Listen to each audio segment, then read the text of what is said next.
Hello students, class 11th accountancy unit 1 accounting introduction to accounting हमारा चल रहा था। इसमें हम लिमिटेशन की बात कर रहे थे अकाउंटिंग की। तो अभी तक हम लोगों ने तमाम चीज़ें देख ली हैं, accounting process, book keeping, accounting, accountancy, definition, characteristic, feature, objective, function, users of accounting और फंक्शंस ऑफ अकाउंटिंग हम लोगों ने लास्ट देखा, नहीं एडवांटेज हम लोगों ने लास्ट देखा था। तो आज लिमिटेशन का हम लिमिटेशन जो आपका अकाउंटिंग का था उसको हम कंटिन्यू करेंगे। ठीक है, तो यहाँ तक मैंने आपको बताया था इन्फ्लुएंस्ड बाय पर्सनल जजमेंट। इसमें हमने आपको बताया था कि बहुत सारा आपका एसेट है जिसको कैलकुलेट करने का अलग अलग मेथड है, डेप्रिसिएशन कैलकुलेट करने का अलग अलग मेथड है, जिसमें हर मेथड से अलग अलग वैल्यू आता है डेप्रिसिएशन का। तो इस कारण से जो है पर्सनल जजमेंट यहाँ पर आप कह सकते हो कि इसका इस्तेमाल किया जाता है कि अलग अलग अकाउंटेंट बोलेगा अलग अलग तरीके से हम अकाउंटिंग करेंगे, अलग अलग मेथड से हम डेप्रिसिएशन को कैलकुलेट करेंगे, जिससे रिजल्ट भी अलग अलग आएगा। इसलिए ये अकाउंटिंग का क्या है, डिमेरिट है, लिमिटेशन है। दूसरा था आपका based on accounting concept and convention. तो बहुत सारा ऐसा अकाउंटिंग कन्वेंशन है या कंसेप्ट है आपका जिसको हम डिस्कस करेंगे यूनिट नंबर 2 में। क्या कन्वेंशन है, क्या कंसेप्ट है। तो इसमें से मैंने आपको एक कॉस्ट कंसेप्ट या हिस्टोरिकल कॉस्ट कंसेप्ट समझाया था, जिसमें जो आपका एक्चुअली में जितना पे आपने एसेट को परचेज़ किया है, जो आपका लागत है, जो आपका कॉस्ट है, उतने पे ही रिकॉर्ड आप करोगे। मार्केट वैल्यू चाहे इसका जो भी हो, मार्केट वैल्यू 9 लाख है तो भी आप 10 लाख में रिकॉर्ड करोगे, अगर 15 लाख है तो भी आप 10 लाख में उसको रिकॉर्ड करोगे और वहीं से डेप्रिसिएशन आप माइनस करोगे। तो डेप्रिसिएशन किस पे कैलकुलेट किया जाता है? डेप्रिसिएशन टैंजिबल फिक्स्ड एसेट पे हम डेप्रिसिएशन कैलकुलेट करते हैं। डेप्रिसिएशन मैंने आपको समझाया था, साइकिल वाला एग्जांपल देके बाइसाइकिल का।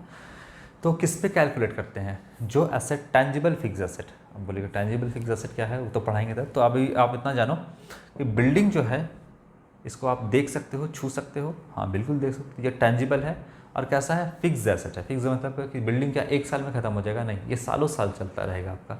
तो बिल्डिंग एक टैंजिबल फिक्स एसेट है। तो जो भी टैंजिबल फिक्स एसेट है उस पर हम डेप्रिसिएशन कैलकुलेट करते हैं। बिल्डिंग के अंदर मान लो प्लांट एंड मशीनरी लगा हुआ है, जो भी है मशीनरी लगा हुआ है, तो मशीनरी जो है उसको आप देख सकते हो, छू सकते हो, हाँ सर देख सकते हैं, तो वो टैंजिबल है, हाँ टैंजिबल है। क्या एक साल में इसका लाइफ ख़त्म हो जाएगा? नहीं है, मशीन तो सालों साल चलता है आपका। तो मशीन भी क्या है, टैंजिबल फिक्स एसेट है। तो ऐसा ही जो टैंजिबल फिक्स एसेट उसको देख सकते हैं, छू सकते हैं और उसका लाइफ एक साल से ज़्यादा का हो, वो आपका टैंजिबल फिक्स एसेट कहलाता है। बात करेंगे उसके बारे में हम। तो उसी पर डेप्रिसिएशन कैलकुलेट करते हैं। और जितने में आपने बिल्डिंग खरीदा है, लागत जितनी है उसी पे डेप्रिसिएशन कैलकुलेट करेंगे। जितना पे आपने मशीनरी परचेस किया है, मान लो कि अगर 5 लाख में मशीनरी परचेस किया है तो 5 लाख पे ही आप डेप्रिसिएशन कैलकुलेट करोगे, चाहे मार्केट वैल्यू 6 लाख हो चाहे 4 लाख हो, उससे कोई मतलब नहीं है। 5 लाख में खरीदा है, 5 लाख पे रिकॉर्ड करोगे। तो ये भी आपका एक लिमिटेशन है। अब ये बहुत छोटी सी बात है आपका कि रिकॉर्डिंग ओनली मॉनेटरी आइटम, जिसका वैल्यू मनी में हो, मनी में जिसका वैल्यू हो, मॉनेटरी का मतलब यहाँ पर मनी में जिसका भी वैल्यू हो। अकाउंटिंग में बस हम उन्हीं चीज़ों को रिकॉर्ड करेंगे, बाकी सारी चीज़ों को रिकॉर्ड नहीं करेंगे। जैसे यहाँ पर हमने बिल्डिंग परचेस किया था 10 लाख रुपए, क्या हम इसको रिकॉर्ड करेंगे? हाँ रिकॉर्ड करेंगे, क्योंकि इस बिल्डिंग का मॉनेटरी वैल्यू दिया गया है। इस प्लांट एंड मशीनरी का कितना वैल्यू है? 5 लाख रुपये मान लो। इस बिल्डिंग का मॉनेटरी वैल्यू दिया है। रिकॉर्डिंग ओनली, रिकॉर्ड मतलब हम रिकॉर्ड करेंगे, हम अपने रजिस्टर में लिखेंगे कि हमने बिल्डिंग परचेस किया है, तो लिखेंगे तो रिकॉर्ड करेंगे, लेकिन ओनली किसको? सिर्फ किसको? तो मॉनेटरी आइटम को, यानी वो आइटम जो हमने कैश में यानी मनी के टर्म में खरीदा उसी को रिकॉर्ड करेंगे। क्या हम बिल्डिंग रिकॉर्ड करेंगे? हाँ बिल्डिंग रिकॉर्ड करेंगे। 10 लाख में खरीदे हैं, मॉनेटरी टर्म्स में दिया हुआ है, करेंगे रिकॉर्ड। प्लांट एंड मशीनरी, ये जो मशीनरी है आपका यहाँ पर मान लो ये 5 लाख में खरीदे हैं, क्या रिकॉर्ड करेंगे? हाँ रिकॉर्ड करेंगे, क्योंकि ये मॉनेटरी आइटम में दिया हुआ है, रिकॉर्ड करेंगे। अब इसका दाम हम हटा देते हैं, ये मशीनरी तो है और ये बिल्डिंग तो है, लेकिन हम आपको बोले इसका दाम नहीं बताएं। मशीन है हमने परचेस किया, हाँ ठीक है परचेस किया। बिल्डिंग हमने परचेस किया, ठीक है हमने बिल्डिंग परचेस किया, कितने का परचेस किया नहीं बता रहे हैं, हम आपको नहीं बता रहे हैं, हमको पता नहीं कितने का परचेस है। तो क्या हम बिना वैल्यू का, बिना इसके मॉनेटरी वैल्यू का इस मशीनरी को, उस बिल्डिंग को रिकॉर्ड कर देंगे अपने अकाउंट में? क्या हम इसकी रिकॉर्डिंग करेंगे? क्या हम इसको रजिस्टर में लिखेंगे? नहीं लिखेंगे। क्यों नहीं लिखेंगे? क्योंकि सिर्फ मॉनेटरी मनी के टर्म्स में जो वैल्यू दिया है, जैसे बिल्डिंग का 10 लाख, हाँ तो 10 लाख का बिल्डिंग है तो रिकॉर्ड करेंगे। अब बिल्डिंग है, उसका कीमत ही नहीं पता है ना, आसमान है कि ज़मीन है पता ही नहीं है। आप खड़े हो तो ज़मीन पे खड़े हो, आप एरोप्लेन पे चढ़ते हो तो हवा में उड़ रहे हो, तो कुछ तो सर्टेन है ना कि हम हवा में हैं कि ज़मीन पे है। अब इसको हमने परचेस किया है, दाम ही नहीं पता, तो ज़मीन में है, हवा में है, कहाँ है, आँख बंद है, हमको पता नहीं कहाँ पर। तो इसका मतलब क्या है? तो जब तक मॉनेटरी टर्म में नहीं होगा तब तक हम इसको रिकॉर्ड नहीं करेंगे, है ना। बोलेंगे दिन है कि रात है अभी, तो बोलेंगे सर लाइट जल रहा है तो मतलब दिन है, तो क्या लाइट ऑफ कर दिए तो रात है? ऐसा नहीं होता है ना। आपको एक सर्टनली बताना पड़ेगा कि सूरज निकला है कि नहीं। हाँ निकला है तो दिन है, नहीं है रात का समय है तो ठीक है रात है, अंधेरा है रात का समय है, ये कहोगे। तो कुछ तो सर्टेन होता है ना, तो इसको भी आपको फिक्स करना पड़ेगा ना कि 10 लाख का बिल्डिंग, 5 लाख का प्लांट एंड मशीनरी, ये कुछ आपको बताना पड़ेगा। नहीं बताओगे तो हम कैसे रिकॉर्ड, क्या मान के रिकॉर्ड करेंगे? फिर हम profit and loss, financial position कैसे कैलकुलेट करेंगे? जब इसका मॉनेटरी वन में नहीं है तो हम कैलकुलेट करने जाएंगे अति फाइनेंशियल पोजीशन मान लो, या हम प्रॉफिट एंड लॉस निकालेंगे, हमने ये सामान परचेस किया, हमने ये सामान बेचा, हमने ये सामान, ये सैलरी दी, हमने जो है ये एसेट परचेस किया, तमाम चीज़ें जो है हम ये काम कर रहे हैं, लेकिन उसका कोई वैल्यू ही नहीं दिया है। तो बताइए कि हम रिजल्ट कैसे निकालेंगे? ज़ीरो। मनी में वैल्यू रहेगा तभी तो हम रिजल्ट निकाल सकते हैं ना। आपका एग्जामिनेशन होता है 100 मार्क्स का, है ना, और 100 मार्क्स में आपने कितना नंबर लाया? तो आपने 100 में लाया 80 मार्क्स, हाँ बहुत अच्छा। आपने 100 में लाया 99, हाँ बहुत अच्छा। लेकिन अगर हम बोले कि आपका एग्जामिनेशन में आप बैठो और आपको ये बताएं नहीं कि फुल मार्क्स कितने का है, तो आप कैसे बोलोगे कि हमको, आप बताइए आप कैलकुलेट करके आप कितना परसेंट लाएं? 80%। कैसे? फुल मार्क्स था क्या क्वेश्चन में? मार्क्स था ये 5 नंबर का क्वेश्चन है, ये 4 नंबर का, ये 3 नंबर का है? नहीं है। आप इसको लिखोगे तो कितना नंबर मिलेगा आपको पता है क्या? सर नहीं पता है हमको ये सारी बातें। तो बताओ कि आप अपने रिजल्ट को 90%, 80% कैसे बोलोगे, कैसे कैलकुलेट करोगे? नहीं कर पाओगे कैलकुलेट, क्योंकि मार्क्स दिया ही नहीं है। एग्जामिनेशन में क्वेश्चन दे दिया, बना करके आ गए, ना ही फुल मार्क्स कितने का है पता है आपको, और आप फुल मार्क्स पता ही नहीं, तो आप कितना नंबर लाए, किस तरीके से कॉपी इवैल्यूएट करे? जो एग्जामिनी है, जो आपका कॉपी चेक करने वाला है, वो कैसे करेगा कैलकुलेट? जब कोई नंबर है ही नहीं तो सारा सिस्टम ही बेकार हो जाएगा। तो इसीलिए यहाँ पे कहता है कि मॉनेटरी वैल्यू होना ज़रूरी है। लेकिन लिमिटेशन में क्यों रखा? ये बात तो सही है कि 10 लाख रुपए में जो है बिल्डिंग, उसको आप रिकॉर्ड करोगे।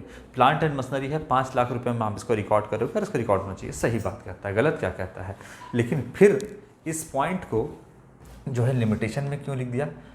मॉनेटरी आइटम को हम रिकॉर्ड करते हैं, ये बात तो सही है, लेकिन लिमिटेशन कैसे हो गया? ये डिमेरिट कैसे हो गया?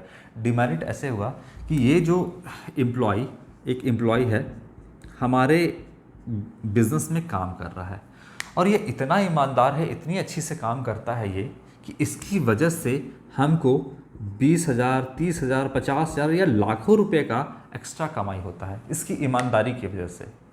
अब ये बहुत ज़्यादा ईमानदार है। अब हम पूछें आपसे कितना ईमानदार है? 100 रुपये का ईमानदार है, 5,000 का ईमानदार है, 20,000 का ईमानदार है, 50,000 रुपये का ईमानदार है, 1 लाख रुपये का ईमानदार है, या बोले 5 लाख रुपए का ईमानदार है, या 10 लाख रुपए का ईमानदार है? कौन सा वैल्यू से ईमानदार है आप बताइए तो? ये ईमानदार है और इसकी वजह से हमको एक्स्ट्रा कमाई होता है। अब 20,000 होता है, कितना होता है वो बात की बात है।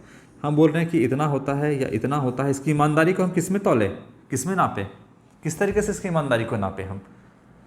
20,000 का होता है, उससे ज़्यादा भी हो सकता है, कम उसकी ईमानदारी की वजह से, लेकिन ईमानदारी की वजह से एग्जैक्ट कितना होता है आप नहीं बता सकते। मॉनेटरी वैल्यू बता सकते हैं, हो सकता है 20,000 हो, 50,000 हो, ईमानदारी की वजह से कितना प्रॉफिट होता है ये कैसे कह सकते हो आप? नहीं कह सकते। आपकी इसकी ईमानदारी की वजह से, इसकी ऑनेस्टी की वजह से जो है बिजनेस को फ़ायदा तो होता है, लेकिन 50,000, 5,000, 20,000, 50,000, लाख रुपए कैसे नापोगे आप इसको? क्या इसकी ईमानदारी का कोई मीटर है नापने का? अरे आप जो है मान लो ये बिल्डिंग बनवाए, तो बिल्डिंग में कितने का बालू लगा, कितने का छर्री लगा, कितने का सीमेंट लगा, हर कोई ट्रैक्टर से आ रहा है, सामान अनलोड कर रहा है, इसमें लेबर लगा है, मिस्त्री लगा है, सब कुछ लगा हुआ है, तो आप एक एक चीज़ को लिख करके कैलकुलेट कर सकते हो। लेकिन इसकी ईमानदारी को, हाँ कितने का ईमानदारी है, इतना इतना कितना, नहीं कर सकते। तो ये ईमानदार होने की वजह से इसका ईमानदारी को कैसे हम रिकॉर्ड करें, इसकी ईमानदारी को हम वैल्यू में, मनी में कैलकुलेट नहीं कर पाएंगे। तो क्या अब अकाउंटिंग कहता क्या है कि जो भी चीज़ रिकॉर्ड करना है मॉनेटरी वैल्यू में करना है। इसकी ईमानदारी को भी आपको रिकॉर्ड करेंगे मॉनेटरी वैल्यू में, लेकिन नहीं कर पाइएगा, नहीं कर पाइएगा। इसकी ईमानदारी को कैसे करिएगा, कितने का ईमानदार है कैसे कहिएगा, कितना ईमानदार है कैसे नापिएगा, उसकी ईमानदारी को नहीं नाप पाइएगा। तो ये जो है कहता है कि सिर्फ मॉनेटरी वैल्यू को रिकॉर्ड करता है, और ये जो ईमानदारी से काम कर रहा है इसको रिकॉर्ड कर रहा है क्या, नहीं कर रहा है। इसीलिए ये पॉइंट जो है लिमिटेशन में आया कि सिर्फ मॉनेटरी वैल्यू को काम कर रहा है, और मॉनेटरी वैल्यू से जो बिजनेस को फ़ायदा हो रहा है वो रिकॉर्ड कर रहे हैं, लेकिन इसकी ईमानदारी से भी तो बिजनेस को फ़ायदा हो रहा है, इसकी ईमानदारी का भी तो कुछ होना चाहिए पैसे में, नहीं रिकॉर्ड कर पा रहा है अकाउंटिंग इसको। इसीलिए कहता है कि सिर्फ मॉनेटरी वैल्यू करता है, इसकी ईमानदारी को भी रिकॉर्ड करिए, नहीं कर पाएंगे। लिमिटेशन है अकाउंटिंग का। क्लियर है बात। अब कल को ये बंदा छोड़ करके चला जाता है, कंपनी को, बिजनेस को छोड़ के जाता है, हो सकता है रिटायर कर जाए। अब इसकी ईमानदारी की वजह से ये ईमानदार बंदा चला गया बिजनेस से बाहर। अब बिजनेस को, जाहिर सी बात है कि इतना ईमानदार लोग जो हैं अगर बिजनेस को छोड़ दें, सारे अच्छे पॉलिटिशियन देश को छोड़ दें, तो सारे बेईमान पॉलिटिशियन बच जाएंगे देश में, तो वो देश को लूट लेंगे। उसी तरीके से अगर ये जो बंदा है बहुत ईमानदारी से काम कर रहा है, हर कोई इतना ईमानदार तो होता नहीं है, ये चला गया बिजनेस के बाहर, तो इसकी वजह से बिजनेस को कुछ डैमेज भी होगा। क्या उस डैमेज को आप रिकॉर्ड कर पाएंगे, कितने का नुकसान होगा, नहीं कर पाइएगा। लिमिटेशन है अकाउंटिंग का। तो यही कहता है कि सिर्फ मॉनेटरी वैल्यू कदे रिकॉर्ड करते हो, कुछ ईमानदारी का, कुछ इस बंदे की ईमानदारी को भी तो रिकॉर्ड करो। अकाउंटिंग बोलता है नहीं कर पाएंगे, नहीं कर पाएंगे, तो जाओ लिमिटेशन के अंदर जाओ। तो चला गया लिमिटेशन के अंदर कि रिकॉर्डिंग ओनली मॉनेटरी आइटम। अरे तुम सिर्फ मॉनेटरी आइटम को रिकॉर्ड कर रहे हो, ईमानदारी को भी तो रिकॉर्ड करो। आपके कॉलेज में आपको कोई टीचर जो है, कोई सब्जेक्ट आपको ऐसा लगता हो कि बहुत अच्छे से समझा रहे हैं, बहुत आपको टॉपिक अच्छे से समझा, जो भी टॉपिक है वो आपको बहुत अच्छे से डील कर रहे हैं, बहुत अच्छे से समझा रहे हैं। आपको ये लगता होगा कि ये टीचर जो हैं ये आ रहे हैं और बहुत अच्छे से टॉपिक को क्लियर कर दे रहे हैं। आप वो बस टीचर का आना ही, उस टीचर का फीलिंग ही आपको लगता है कि बस ये पढ़ा दिया और ये टॉपिक क्लियर, अगर ये हमको ये टॉपिक पढ़ा दिए तो ये टॉपिक मेरा क्लियर। आपको लगता है, हमको भी कुछ लगता है ऐसा कभी कभी, कोई टीचर को देख करके। कोई ऐसे शिक्षक हैं मेरे जिनको लगता है कि अगर हम इनसे पढ़ लिए, अगर ये हमको ये सब्जेक्ट पढ़ा दिए तो मतलब मेरा कहीं पर भी कोई भी डाउट नहीं रहेगा, सारा डाउट मेरा क्लियर हो जाएगा। आपको ऐसा लगता है, हमको भी ऐसा लगता है, आपको भी ऐसा लगता है। कोई ना कोई टीचर ऐसे होते हैं। तो मान लीजिए कि कॉलेज में कोई ऐसे टीचर हैं किसी भी सब्जेक्ट के जो बहुत ईमानदारी से आपको पढ़ाते हैं, और आपको लगता है कि अगर वो कोई भी टॉपिक हमको पढ़ाएं तो हमको समझ में आ जाएगा। इनका आना क्लास में एक लगता है खुशी का माहौल बना देता है कि अब तो ये आए हैं, अब ये टॉपिक तो ये जो भी ये पढ़ाएंगे ये मेरा क्लियर हो जाएगा, तो आपको बहुत खुशी होती है। लेकिन अगर वो मान लीजिए कि जॉब छोड़ के जा रहे हैं, कहीं और उनका पोस्टिंग हो गया, या फिर मान लो वो रिटायर हो रहे हैं कॉलेज से या स्कूल से, जो भी आपके पढ़ते हैं, तो क्या स्कूल को या कॉलेज को नुकसान नहीं होगा? बिल्कुल नुकसान होगा। लेकिन क्या जितना नुकसान होगा उनके जाने से, क्या आप उसको रिकॉर्ड कर पाओगे? आप उसको रिकॉर्ड नहीं कर पाओगे। उनकी ईमानदारी को, उनकी निष्ठा को आप रिकॉर्ड नहीं कर सकते अकाउंटिंग में। अकाउंटिंग ये रिकॉर्ड करता ही नहीं है, सिर्फ मॉनेटरी चिल्लाते रहता है, पैसा बताओ कितना, लेकिन ईमानदारी को नहीं रिकॉर्ड कर रहा है। उनके जाने से नुकसान होने वाला है कॉलेज में। आपको टॉपिक जो जितने अच्छे से समझ में आता था, आपको जो कॉन्फिडेंस था उनके ऊपर कि हाँ ये समझाएंगे, समझा के चले जाएंगे और हमको समझ में आ जाएगा, किसी से पूछने की, किसी से कहीं पर जाने की ज़रूरत नहीं है, कोई ट्यूशन, कोई कोचिंग करने की ज़रूरत नहीं है, ये खड़े हैं इनसे हो जाएगा। ये चीज़ आपका जो है कहीं ना कहीं सारे बच्चों को ये नुकसान करेगा। नुकसान तो करेगा, लेकिन कितने का नुकसान करेगा? बोलता है कि हमको मॉनेटरी आइटम बताओ कि 10 लाख का नुकसान करेगा कि 5 लाख का। कैसे बताओगे आप? बता पाओगे कि कितना कितना, किस किस बच्चा को कितना कितना नुकसान करेगा? पूरे कॉलेज को कितने लाख रुपए से डैमेज करेगा? अकाउंटिंग बताया हमको, बताओ मॉनेटरी आइटम में कितने का नुकसान करेगा? बता पाओगे?